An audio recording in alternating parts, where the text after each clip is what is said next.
Salut la compagnie! Bienvenue dans Cogito Ergo Sum, le podcast qui cherche à décrypter les ingrédients d'une expérience utilisateur mémorable. Moi c'est Margot, je contribue à créer des expériences utilisateurs fluides et intuitives sur des logiciels, portails web ou applis mobiles depuis 2014. À travers ce podcast, j'ai envie de m'inspirer des expériences des autres. Je suis convaincue qu'il y a plein de points communs dans la création d'expériences utilisateurs, quel que soit le domaine. La prof qui prépare son TP pour ses élèves, le restaurateur qui travaille son concept de restaurant, ou les parents enjoués qui préparent le goûter d'anniversaire de leur enfant. C'est ce qu'on va explorer dans ce podcast. Quelle est la secret sauce des porteurs de projets qui ont réussi à créer une expérience utilisateur mémorable?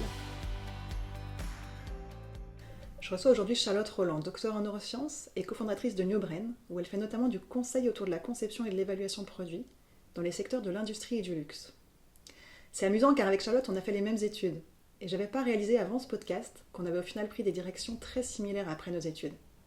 Je suis dans des domaines différents puisque je travaille sur des logiciels et elle sur des produits physiques. Mais finalement, c'est très proche. En tout cas, c'est le postulat que je fais en l'invitant. Bonjour Charlotte, bienvenue dans mon podcast. Alors pour commencer, est-ce que tu pourrais te présenter ton parcours et ton ou tes métiers actuels? Alors, Charlotte Roland, je suis de formation, je suis docteur en neurosciences, on a fait les mêmes études, le même parcours initial. Et puis, j'ai travaillé pas loin d'ici, à un moment donné, dans une CRO après la thèse. Et puis, j'ai créé Newbrain il y a 4 ans et demi maintenant, un peu plus en 2019. Donc aujourd'hui, on est un organisme de conseil, de formation et d'études en sciences cognitives. Donc je me suis entourée d'une équipe qui est pluridisciplinaire, mais on travaille tous autour de l'humain. Et avec un objectif qui est de mieux comprendre l'humain au travail et dans le cadre de l'innovation. Et donc aujourd'hui, mes métiers, il y en a plein, parce qu'en tant qu'entrepreneur, tu es à la fois la directrice de ton entreprise, il a fallu s'associer, il faut aussi gérer du personnel. Et puis à la fois, je fais pas mal de gestion de projet, parce que du coup, vu qu'on mène des études, on accompagne vraiment des entreprises de bout en bout dans la gestion de projet. Et puis j'ai une grosse partie d'innovation, parce que déjà inhérente au métier d'entrepreneur, parce qu'on est tout le temps en train de chercher des nouvelles idées et qu'on a même trop de nouvelles idées. et puis aussi sur plusieurs segments, parce qu'on fait à la fois de l'innovation pédagogique, parce qu'on essaye de créer des nouveaux outils, des nouvelles façons d'aborder les apprentissages pour former sur notre axe formation. À la fois aussi de l'innovation plus technique ou méthodologique, parce que vu qu'on essaie de mieux comprendre l'humain, on essaye justement de chercher des nouvelles méthodes pour essayer de le décrypter de façon plus objective. Donc voilà, donc de l'innovation, de l'entrepreneuriat, puis j'ai aussi toujours un petit volet formation et voire même enseignement. Ok. Parce que moi c'est quelque chose que j'ai adoré faire pendant ma thèse et que j'aime, qui me tient à cœur, donc je continue d'enseigner sur des tout petits volumes d'horaires, mais pour aller auprès des étudiants de l'EM Lyon, d'écoles de ce type-là. D'accord, je ne savais pas que tu faisais de la formation en école. Ouais, c'est okay. pour le... Voilà. Sur quelle thématique exactement?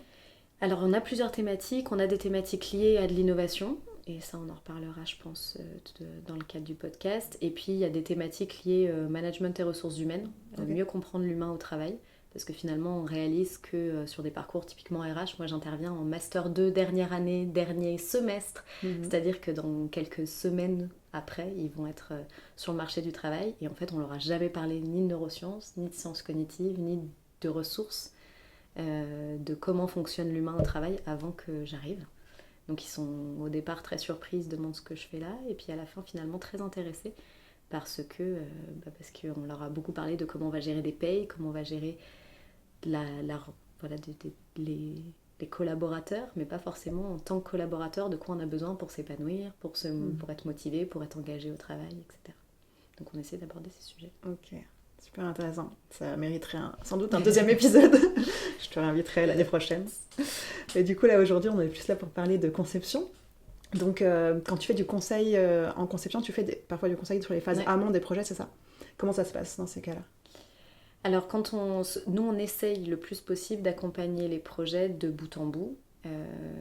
Et il y a une grosse partie sur la partie conception, parce qu'on aide déjà à poser les bonnes questions, à savoir comment observer aussi les consommateurs et aller directement auprès des clients ou des consommateurs finaux le plus tôt possible pour essayer de décrypter des insights, essayer de trouver de la valeur dans la façon dont ils vont utiliser le produit, essayer de raconter une histoire cohérente, parce que c'est vraiment quelque chose sur lequel on a abouti, à force de faire des études, c'est que souvent on fait de l'innovation technologique, on aboutit à un produit, enfin en tout cas dans les métiers avec lesquels je travaille, ils aboutissent à un produit sans s'être vraiment posé la question de comment le client, le consommateur final, il allait l'utiliser, mais en se disant que c'était une innovation technique qui avait de la valeur. Et puis finalement, au moment de le mettre entre les mains d'un client, il n'est pas utilisé comme il l'avait imaginé, ou finalement il n'est pas ergonomique comme il devrait l'être, etc. Et donc nous, on essaie de les aider à se poser la question le plus tôt possible de comment l'humain, qui soit, peu importe qui va interagir avec cet objet ou avec ce service, comment il va voir, comment il va le percevoir, qu'est-ce que ça va pouvoir lui provoquer, comment il va interagir avec. Ok.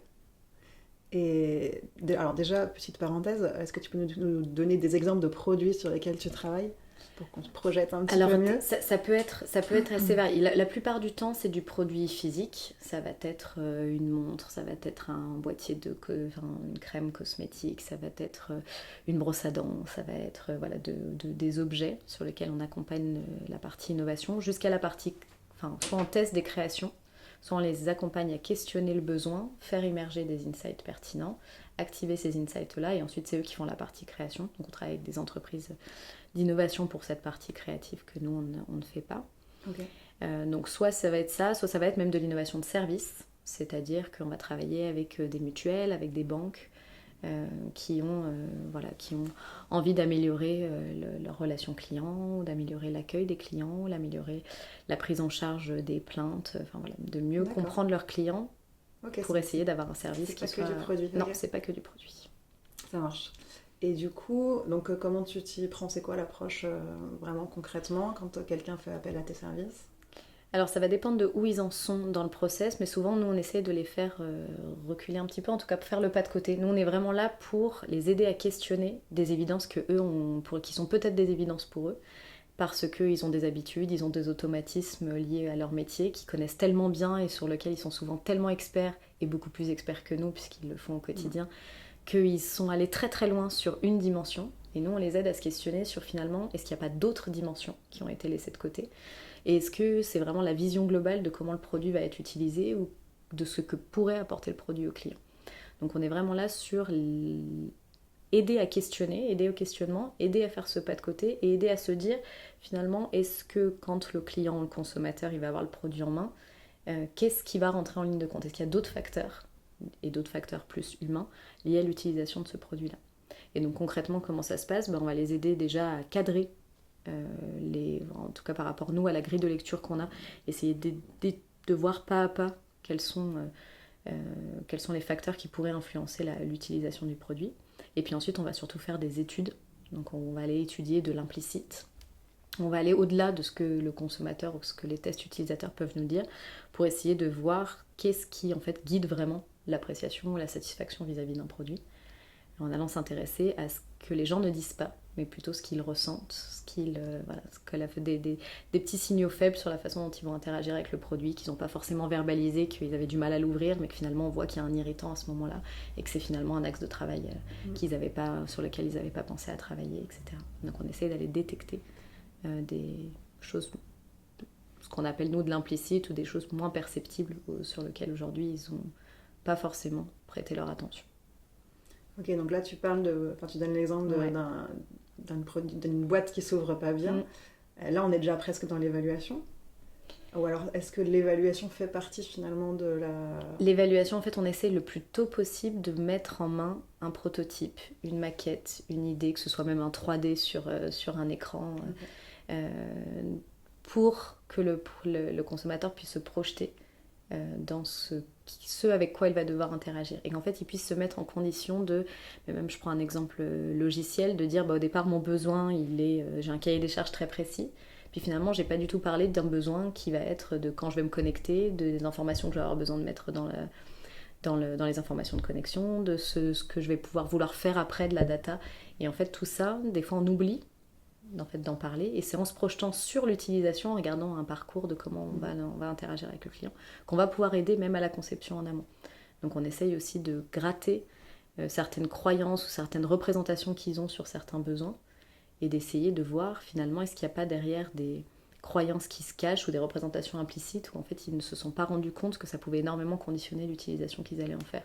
Et que finalement ils se sont focalisés sur un besoin. Souvent, vu que l'attention de façon est limitée, on se focalise souvent sur une seule chose et nous on essaye plutôt d'aborder tous les angles pour rediriger l'attention sur des choses un peu plus globales. Ok. Et du coup, donc, est-ce que tu bosses plutôt sur de la conception de nouvelles choses très innovantes qui n'existent pas par ailleurs, ou plutôt, par exemple, si on parle d'un service bancaire, l'amélioration de ce service? Il y a vraiment les deux. La plupart des clients viennent plutôt pour de l'innovation de quelque chose qui n'existe pas. D'accord. Aujourd'hui. Sur la partie effectivement service, on va plutôt être sur de l'amélioration d'eux, ou même sur une partie, il y a un exemple qui me vient de voiture. Voilà, aujourd'hui la voiture, elle a déjà un certain nombre de fonctionnalités, mais aujourd'hui, comment on peut créer de nouveaux insights, détecter de nouveaux besoins. Et donc dans ce cas-là, ça va plutôt être essayer de faire de l'amélioration, de se voir que si je mets le pied sous le coffre, ça permet d'ouvrir directement le coffre, parce que quand j'ai les courses dans les mains et les clés dans la main, bref, que c'est pas forcément évident de... Voilà, donc ça va pouvoir être de l'amélioration, de créer de nouveaux besoins, ou en tout cas de nouvelles innovations sur une partie de l'activité, mais il y en a beaucoup où c'est vraiment créer de l'innovation de rupture, où c'est quelque chose qui n'existe pas encore, donc pour lequel justement ils sont en difficulté parce qu'ils ne peuvent pas forcément faire de benchmark, ils ne peuvent pas forcément aller regarder comment font les autres, parce qu'ils veulent volontairement faire très différemment. Donc c'est là où ils ont besoin qu'on les accompagne, et où souvent en fait on a quand même besoin nous de leur mettre dans les mains des choses qui s'en rapprochent pour voir justement comment ils vont interagir avec, pour voir où on pourrait détecter l'innovation et où on pourrait... parce que nous on essaie de mesurer les émotions en temps réel, et justement voir en fait où ça se joue. Et des fois ça se joue pas où on croit, parce qu'on va tout miser sur, si je reprends l'exemple de la crème, une crème il faut qu'elle soit hydratante, il faut qu'elle ait des bénéfices fonctionnels, etc., et qu'elle soit efficace, en gros. Je peux me focaliser là-dessus, et dans ce cas-là je fais en sorte que mon produit soit le plus efficace possible, mais finalement le consommateur, quand il découvre la crème pour la première fois, il va pas se rendre compte en une seule utilisation si elle est efficace ou pas. Par contre, en une seule utilisation, à la prise en main, à la façon dont il va interagir avec la boîte, le boîtier, justement, est-ce que c'est difficile à ouvrir, est-ce qu'il ressent des émotions en le découvrant, là par contre il peut s'y attacher, vouloir le réutiliser pendant un mois avant même de réaliser si ça fonctionne ou pas. Donc c'est ça qu'on essaie de détecter, à quel moment on a provoqué assez d'émotions pour que le consommateur il soit attaché au produit et qu'il ait envie de le réutiliser. Ouais. Je pense que tu parles de cette boîte qui s'ouvre, je pense au côté sonore aussi. Ça me fait penser à la boîte de Nutella, je sais pas si tu vois le pot là qui fait exactement. Comment tu l'ouvres. Il y a un truc un peu jouissif là-dedans, et c'est assez inattendu finalement. Enfin, je sais pas, est-ce qu'il y a des choses comme ça qui sont qui t'ont surpris dans ton expérience, ou des... Je sais pas si... Ouais, il y en a, notamment le fait, en fait, on est souvent très visuel, donc dans ce qu'on va déclarer explicitement, ça va souvent être des choses liées à la couleur, à la forme, à ce qu'on peut voir, et pas forcément à ce que l'on va ressentir. Et nous, on a fait des études internationales, où vraiment on s'est intéressé, on a fait quasiment la même étude en France, aux US, en Chine et en Asie par exemple. Et on a réalisé qu'en Asie, ils arrivaient mieux à parler de leur ressenti que nous. Okay. Et qu'en Europe et aux US, on avait plutôt tendance à parler des bénéfices fonctionnels et de la fonctionnalité des produits. Et finalement, on a réalisé qu'on en parlait moins, mais c'est pas pour autant que ça avait moins d'effet. Et par exemple, sur un rouge à lèvres, la façon dont remonter le bâton de rouge à lèvres peut être facile ou difficile, ça va donner une perception, une qualité perçue qui va être différente. Donc le côté, si déjà mon tube il est en plastique et puis que je remonte hyper facilement, j'ai l'impression que c'est un peu du toc. Ouais. Et donc finalement j'ai une moins bonne qualité perçue, alors que j'ai mis exactement le même rouge à lèvres à l'intérieur. Versus si j'ai quelque chose qui est un peu plus dur à ouvrir, j'ai l'impression que ça le rend plus qualitatif, alors qu'on est juste en train de parler du mouvement pour monter le rouge à lèvres. Donc on l'a même pas encore utilisé, on est vraiment que sur l'emballage et le packaging du pack, quoi. Et finalement, ça change la qualité perçue. Et en Asie, ils se sont mieux rendus compte de ces choses-là. Ils nous ont beaucoup plus verbalisé des choses liées à l'odeur, le bruit, l'haptique, la façon dont la prise en main, etc. Alors qu'en France, en tout cas en Europe, on avait plus tendance à rationaliser sur des choses liées au produit et à moins se rendre compte de l'influence de tous les autres facteurs. Ouais, c'est marrant. Les différences culturelles, très fortes. On en voit vraiment beaucoup. Enfin, dans tous les épisodes que j'ai faits, dans plusieurs en tout cas, c'est quelque chose qui revient. Et c'est vachement intéressant, je trouve. Ouais, nous, on s'en est vraiment rendu compte sur Sur l'analyse de l'implicité des émotions, on s'y attendait. Par contre, et sur l'analyse explicite et sur finalement même ce qui était verbalisé, ce qui était perçu consciemment par les consommateurs ou les clients, il y a aussi des différences qui sont extrêmement fortes. Donc c'est très intéressant du coup de aussi le plus rapidement possible pouvoir se dire si moi mon intention c'est que mon produit et que ce que je conçois soit après porté à l'international, me poser la question de l'influence culturelle, de l'influence aussi des saisons. Nous on a beaucoup travaillé sur la couleur des objets et la couleur en fait change énormément en fonction des saisons. La couleur préférée, la couleur qui va le mieux marcher. La couleur qui va le mieux marcher, la couleur qui va plaire, la couleur qui va provoquer des émotions, la couleur qui peut être celle dont j'ai envie quand je suis en plein été et que j'ai envie d'un mojito et que j'ai envie de jaune peps, mais dont j'aurais pas du tout envie en plein hiver. Et en fait, quand on accompagne dans les phases de conception, la conception, elles sont souvent très amont au lancement du produit. Et donc, le moment où on fait les tests consommateurs, on s'adresse à des consommateurs qui sont souvent dans pas du tout la même saison que celle où va sortir le produit. Ah oui. Et très peu de personnes font attention à cette influence de la saison. Mais même hormonalement, on n'est pas les mêmes, on n'a pas envie des mêmes choses, il n'y a pas les mêmes choses qui nous éveillent et qui nous provoquent des émotions en hiver qu'en été, ou quand on s'en rend bien compte de ce qu'on appelle les facteurs de bruit, de comment on est. Donc c'est pour ça qu'on fait des panels le plus large possible, parce qu'effectivement, il y a celui qui ne part rien que son humeur ou les bouchons qu'il a eu avant de venir, il ne fera pas les mêmes choix, il n'aura pas la même interaction avec le produit, mais ça, c'est les différences interindividuelles. Donc ça, on pallie en mettant des panels qui sont importants. Mais n'empêche que le panel, il teste, ou en tout cas il appréhende le produit à la même saison, au même endroit, dans le même environnement, et que ça va conditionner les choix et les appréciations qu'il va pouvoir faire, ou les idées qui vont pouvoir lui venir. Donc nous, on essaye de faire en sorte d'aller le plus vite possible proche de consommateurs qui soient dans le monde entier, dans des saisons différentes, dans des contextes différents, de façon à pouvoir essayer de pallier un petit peu à à ces effets que l'on ressent beaucoup plus que l'on ne le pense. Ouais. Et on a l'impression que ça va être à la marge et que ça ne va pas changer globalement ce qui va ressortir de l'étude. Et finalement, on a de très grosses surprises. Ok, c'est passionnant. Et du coup, sur la partie internationale, la stratégie que vous conseillez, c'est plutôt finalement de trouver un juste milieu pour tout le monde, ou d'aller développer des produits spécifiques pour chaque pays? Justement, pour nous, il faut le questionner avant de pouvoir se décider et de prendre une décision éclairée, de se dire si finalement on a réussi à trouver ce qu'on appelle des invariants et un dénominateur commun entre tous les pays et entre toutes les cultures et entre toutes les cibles aussi, parce qu'il y a des segments différents en fonction de l'âge, etc. Autant faire le même produit pour tout le monde. En tout cas, on peut prendre ce risque-là et se dire que ça conviendra à tous. Et puis, quand au contraire, on voit dans nos préétudes qu'il y a des différences qui sont cruciales, qui sont fondamentales, et que même les invariants même et les fondements même du produit ou du besoin sont différents parce que les personnes sont fondamentalement différentes, et dans ce cas-là, on ne peut pas, après nous on ne fait que du conseil et c'est les marques qui décident, mais en tout cas nous on ne peut que conseiller du coup de différencier les axes, différencier les lancements parce que ça ne va pas s'adresser aux mêmes personnes. D'accord. Donc on a besoin, en tout cas nous on n'arrive jamais, et je pense que c'est le principe de l'approche scientifique et de la démarche scientifique, c'est qu'on arrive avec aucune certitude. Alors on a certaines certitudes sur justement la cohérence multisensorielle, c'est-à-dire travailler sur le fait qu'on y va en termes de toucher, en termes d'odeur, en termes de couleur, qu'on ait une cohérence et que ça raconte une histoire cohérente. Et ça c'est extrêmement important pour le consommateur, pour la satisfaction globale. Donc ça, on peut avoir un certain nombre de certitudes parce qu'on sait comment fonctionnent les cônes, les bâtonnets, on sait que la vision, si je mets 2 grilles à côté, en fonction de comment ils vont être éclairés, je peux percevoir des différences ou pas. Donc ça, on a des certitudes sur un certain nombre de choses. Mais globalement, le reste, ça va être de l'approche itérative, de l'approche de recherche, où on va essayer de poser des questions, de partir de certaines hypothèses, de les tester, et où on n'arrive pas avec des réponses toutes faites, où on va aider le client à se poser les bonnes questions et ensuite les explorer ensemble pour cette fois, essayer d'avoir des certitudes ou en tout cas des choix assez éclairés pour se dire qu'ils dérisquent leur lancement ou leur décision. Ok. Ouais, ça rejoint beaucoup mon approche dans le domaine du logiciel parce que c'est vraiment... en fait, chaque contexte est tellement différent et chaque métier en plus...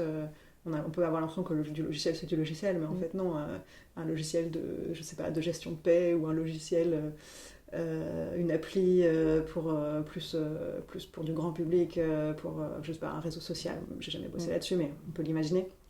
ou quelque chose à destination des techniciens qui vont faire des interventions de maintenance. C'est des contextes métiers complètement différents. Et en fait, si tu arrives en disant je vais vous expliquer comment faire, bah, c'est mort. Non seulement la relation ne sera pas bonne avec le client, mais en plus tu vas te planter parce que en fait, tu connais pas le contexte. Donc il faut vraiment s'imprégner du contexte et puis faire confiance aussi aux gens qui connaissent et se nourrir mutuellement. Ouais, c'est vraiment un partage. À quelque chose d'intéressant. Moi, nous, on travaille beaucoup sur cette démarche. Enfin, on insiste vraiment sur le côté co-design et co-construction. C'est-à-dire que voilà, le client, il en sait plus que nous sur son produit parce que c'est le sien. Nous, on peut l'aider à le questionner justement, à prendre un peu un pas de recul et à faire ce pas de côté sur sa démarche. Mais du coup, c'est quelque chose qui se fait ensemble et où on se nourrit les uns les autres. Et puis, on les aide des fois à sortir un peu la tête du guidon. Moi, ça me fait penser là à ton exemple de logiciel. C'est qu'on a accompagné une marque sur un lancement d'une application qui voulait représenter, alors je peux pas en dire trop, mais représenter le produit qui était une montre et essayer de former les gens à ce qui se trouve dans la montre. Donc au départ, c'était une application de formation. Donc eux, ils l'avaient pensé comme un outil de formation à destination plutôt des collaborateurs, pour que tout collaborateur, peu importe où il est dans la strate de l'entreprise, il ait quand même la connaissance du produit qu'ils sont en train de fabriquer, même si lui, après, à son échelle, il va voir qu'une aiguille et qu'il va travailler que sur une aiguille, mais qu'il ait la connaissance du produit. Donc ils avaient travaillé sur cette application vraiment sur un objectif de formation. Et puis en utilisant de la réalité virtuelle, en faisant quelque chose de très beau, très abouti sur le produit. Mais donc finalement, ils se sont rendus compte que ça pouvait être aussi un outil marketing, un outil pour communiquer, un outil pour aussi travailler de nouvelles créations et de nouvelles constructions, parce qu'on pouvait essayer de changer les fonds, changer les aiguilles, voire en tout cas faire de la simulation avec de ce que pouvait être le produit demain. Mais sauf que la cible n'était plus la même. Donc forcément, la façon d'aborder le même produit était complètement différente. Donc ils ne savaient plus, les contextes étaient tellement différents et les besoins et les personnes qui allaient interagir avec le produit, avec l'application tellement différentes qu'ils n'arrivaient plus à se décider. Et pourtant, ils étaient tous formés à l'ergonomie, à l'UX, l'UI, tout ce qu'il fallait. Mais ils n'arrivaient plus à prendre de décision pour réussir à trouver ce qui justement permettra en une application de répondre aux besoins de tout le monde, quoi. Donc... Et des fois, le bon choix, c'est effectivement de faire deux applications différentes, ou en tout cas... ou d'avoir des niveaux, des niveaux de difficulté, ou des niveaux de mise en évidence, en l'occurrence de ce qu'il y avait dans la montre, différents pour s'adresser à des personnes différentes, mais aussi un besoin, pour certains, d'avoir beaucoup de pédagogie, donc peut-être des fois plus d'explications, quelque chose de plus guidé, donc une entrée aussi dans l'outil qui est différente en fonction de mon expertise et de si j'ai l'habitude de voir ce genre de choses, que j'ai déjà des automatismes, donc c'est facile pour moi d'interagir avec, versus je connais rien sur le digital ou rien sur ce type d'application. Et donc rien que la prise en main, elle est difficile, quoi. Ça, c'est un critère important d'ergonomie, qu'une même application, elle puisse s'adapter à différents niveaux. Et typiquement, il y a plein de logiciels où tu as des raccourcis clavier. Quand tu es débutant, tu les connais pas et tu t'en passes et c'est pas grave. Et puis le fait qu'ils existent, ça permet aux utilisateurs experts d'aller beaucoup plus vite sur certaines tâches. Donc c'est des choses en général qu'on ne va pas développer dès le début, ça ne fait pas partie du minimum pour sortir le produit, mais ça ajoute de la valeur après coup, quoi. Nous on essaye en tout cas de leur donner cette vision de même si j'en ai pas conscience, donc souvent en fait c'est des histoires à plusieurs niveaux, parce qu'on va avoir justement les histoires dans le détail, on va aller décrypter chacune des étapes pour les experts, qui sont souvent ceux qui nous mandatent, mais qui ne seront pas les utilisateurs finaux des produits ou des services. Et en même temps, à les questionner, mais qui ont d'habitude un peu tendance à travailler en vase clos et du coup à se faire tester les uns les autres, alors que ce n'est pas eux qui les testeront à la fin. Et avoir un autre niveau de lecture où c'est une histoire plus simple, mais vérifier qu'on a la cohérence de l'histoire quand on est un utilisateur lambda qui n'y connaît rien et qui a juste envie d'interagir avec et d'en apprendre un peu plus, quoi. Ok. Et du coup, en termes de méthode, donc tu m'as parlé de mettre des prototypes très tôt dans les mains des utilisateurs. Est-ce que vous faites aussi des interviews ou de l'observation terrain, ce genre de choses qui est pour le coup très très amont, quoi, où il n'y a pas encore de prototype? Alors évidemment, bien sûr, et dans la partie observation, en fait ce qui est intéressant, c'est les méthodologies, c'est-à-dire c'est la façon dont on va observer ou questionner. C'est-à-dire qu'on a essayé de développer des méthodes, et on en parlera un peu après des outils auxquels on a abouti, pour justement quand j'observe, moi-même j'ai mes propres biais. Et donc, l'idée, c'est d'essayer de... déjà, on avait au départ l'habitude d'observer à plusieurs, parce qu'avec chacun son prisme, on peut observer des choses différentes. D'observer en filmant, pour pouvoir ensuite revoir les films et essayer aussi de faire travailler les équipes sur qu'est-ce que vous voyez, qu'est-ce que nous, on n'a pas pu voir, comment on pourrait imaginer différemment ce qui vient de se passer. Donc, sur la partie apprendre à observer en essayant d'enlever un maximum de biais. Et puis sur la partie ensuite, quand on est sur la partie évaluation, essayer pareil d'être vraiment dans une démarche de questionnement, de questionner en posant les questions les plus ouvertes possibles, en évitant un maximum de biais, en essayant de plus d'avoir du discours spontané, parce qu'il y a énormément de valeur aussi dans ce qui n'est pas dit par le consommateur ou par le client, qui peut ne pas parler de la couleur, ou c'est quelque chose pour lequel pour lui c'était pas un sujet.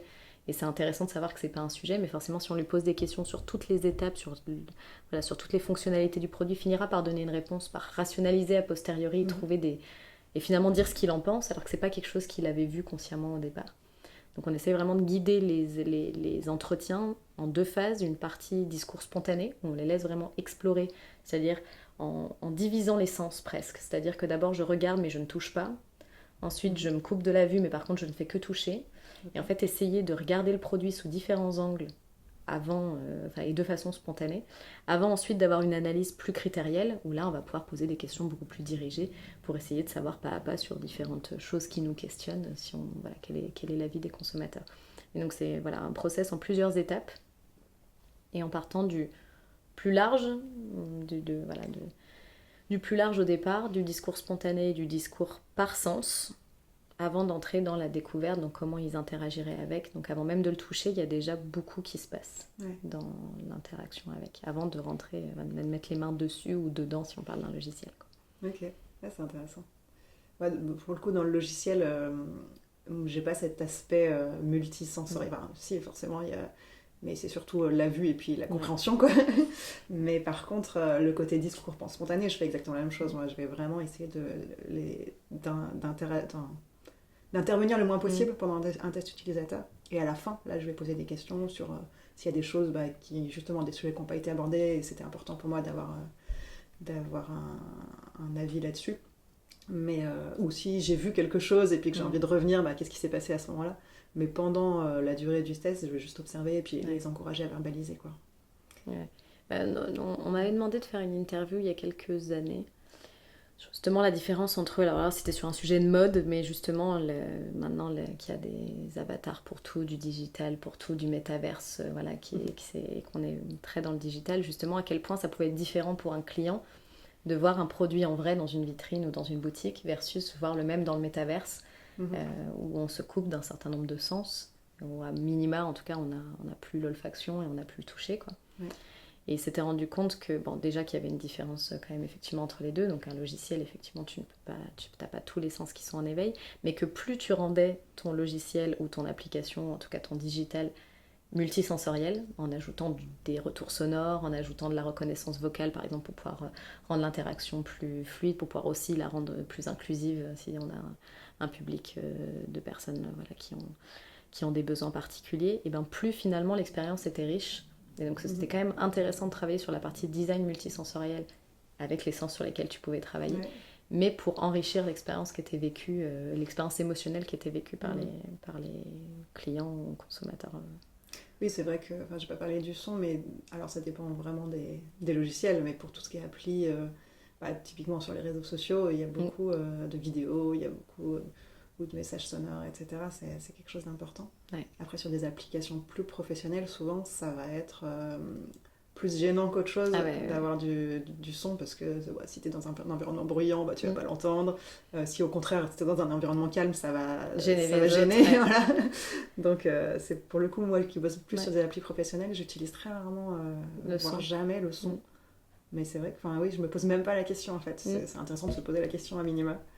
Ouais, mais nous, on a travaillé là, avec le groupe Piment sur leur application là, qui s'appelle Discuss & Care et avec qui j'en ai discuté avant, donc qui acceptait que je le cite. Et justement, il y avait cette question de est-ce qu'aujourd'hui, les gens se plaignaient de passer trop de temps derrière leur écran, de dire finalement, je suis derrière mon écran 10 heures par jour et mon écran, vu qu'il n'est que visuel, je tape et je lis, à la fin je manque d'interaction.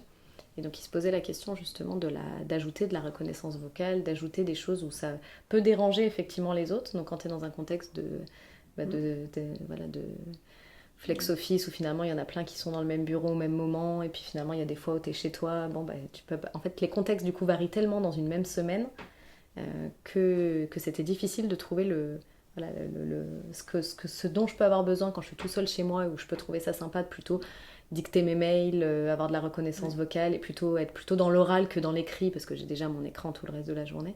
Mais effectivement, ça s'applique plus quand je suis au bureau et que je suis entourée de mes collaborateurs. Donc voilà, trouver différents niveaux, mais jouer en tout cas avec l'audition et avec le son. Ouais, c'est intéressant. C'est vrai que la dictée vocale, c'est quelque chose qui peut s'appliquer pour le coup dans des applications professionnelles selon les contextes. Et c'est assez rare, quoique. Dans la dernière application sur laquelle j'ai bossé, on avait mis, tu vois, c'est typiquement le genre de choses. Je disais tout à l'heure, les raccourcis clavier, c'est des choses qui arrivent à la fin. C'est quelque chose qu'on avait mis sur les maquettes. Et au final, je crois que ça n'a jamais été développé parce qu'en fait, en termes de valeur ajoutée par rapport à tout le reste, je sais pas si un jour ils y viendront, peut-être un jour ils y viendront, mais pour l'instant, c'est clairement pas dans les priorités. C'est pas les priorités. Et ce qui est sûr, c'est qu'il y a aussi ça, c'est que ce qui est particulier, nous, aujourd'hui, c'est que vu qu'on travaille avec beaucoup de très grandes entreprises, beaucoup d'entreprises du luxe, etc., on a ce confort, on va dire, de pouvoir aller au bout de toutes les idées que l'on va proposer ou qu'ils vont vouloir réaliser, parce qu'ils ont moins cette notion on est obligé de prioriser, de faire en plusieurs fois. S'ils pensent que l'histoire est pertinente, après ils vont plus facilement sur l'histoire globale, en ayant peur justement de la prendre par petits bouts, mais parce qu'ils n'ont pas les mêmes problèmes de budget et puis d'enveloppe qu'on peut avoir nous en étant des petites entreprises, enfin des plus petites. Ok. Merci d'avoir écouté cet épisode. N'oubliez pas de vous abonner pour ne pas manquer la suite de cette discussion. Restez à l'écoute car dans la suite, nous allons plonger encore plus profondément dans notre sujet. Pour continuer à échanger, questionner et explorer les thématiques autour de l'expérience utilisateur, retrouvez-moi également sur TikTok, vous trouverez le lien en description. C'était Margot dans Cogito Ergo Sum et je vous retrouve très bientôt pour la suite de notre échange.